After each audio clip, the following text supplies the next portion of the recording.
जय श्रीहरि। माघ मास महात्म का 28वां अध्याय। विशिष्ट जी कहने लगे कि हे राजा दिलीप, बहुत से जन समूह सहित अछोत सरोवर में स्नान करके सुखपूर्वक मोक्ष को प्राप्त हो गए। तब लोमश जी कहने लगे, संसार रूपी इस तीर्थ राजा को सब श्रद्धा पूर्वक देखो। यहाँ पर 33 करोड़ देवी देवता आकर आनंद पूर्वक रहते हैं। यह अक्षय वट है जिनकी जड़ें पाताल तक गई हैं और मार्कंडे ऋषि प्रलय के समय भगवान इसी अक्षय वट का आश्रय लेते हैं। यही शिव जी की प्रिय भगवती भागीरथी है जिसकी सिद्ध लोग सेवा करते हैं। यह गंगा स्वर्ग के हेतु पताका है। इसका जल पीकर मनुष्य मुक्त हो जाता है। हे मुनि, सभी प्राणी इस नदी को यमुना से मिली हुई पाते हैं।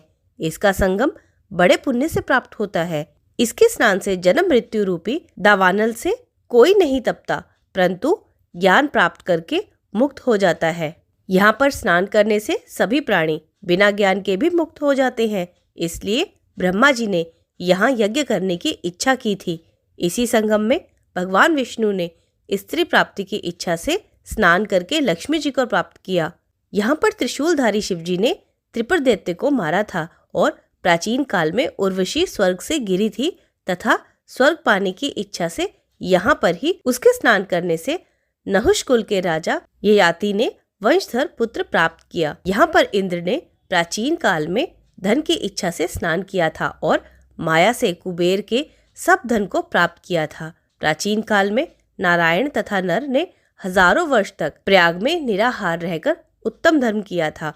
यहाँ से जैगाशव्य सन्यासी ने महादेव जी जैसी शक्ति वाले से विजय पाई थी तथा अणिमा आदि योग के अति दुर्लभ ऐश्वर्य प्राप्त किए थे। इसी क्षेत्र में तपस्या करके श्री भारद्वाज सप्त ऋषियों में सम्मिलित हुए। जिन्होंने भी यहाँ पर स्नान किया सबको स्वर्ग की प्राप्ति हुई। इसलिए हमारे विचार से तुम त्रिवेणी में स्नान करो। इस स्नान से पहले किए हुए तुम्हारे सब पाप नष्ट हो जाएंगे और संपूर्ण वैभवों को प्राप्त हो जाओगे। ऋषि के इस प्रकार के सत्य वचन सुनकर सभी त्रिवेणी में स्नान करने लग गए और उसी स्नान करने से सबकी पिशाचता नष्ट हो गई। शाप से विमुक्त होकर उन्होंने अपना शरीर धारण कर लिया। वेद निधि ने अपनी संतान को देखकर प्रसन्नचित होकर लोमश जी को संतुष्ट किया और कहा कि आपके अनुग्रह से ही श्राप से विमुक्त हुए। अब आप इन बालकों के योग्य धर्म कहिए। लोमश जी ने कहा कि इस युवा कुमार ने वेदों का अध्ययन समाप्त कर लिया है, इसलिए इन कन्याओं से प्रीतिपूर्वक कर कमलों को ग्रहण करे।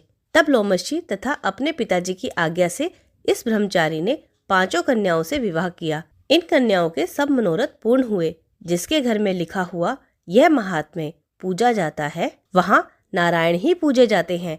पुष्कर तीर्थ में, प्रयाग में, गंगा सागर में, देवालय में, कुरुक्षेत्र में तथा विशेष करके काशी में इसका पाठ अवश्य करना चाहिए। पुष्कर तीर्थ में ग्रहण के अवसर पर इसके पाठ का दुगना फल मिलता है और मरने पर वैष्णव पद को प्राप्त होते हैं। इति 28वां अध्याय संपूर्ण। आज ये माघ मास महात्म का अंतिम अध्याय था। जिसको भी इस कथा से कोई शिक्षा मिली है तो कमेंट में जय श्री हरि लिखकर जरूर बता दे। मैं आगे भी और कथाएं लाती रहूंगी, तो मेरे साथ जुड़ने के लिए इस चैनल को सब्सक्राइब कर ले। जय श्री हरि।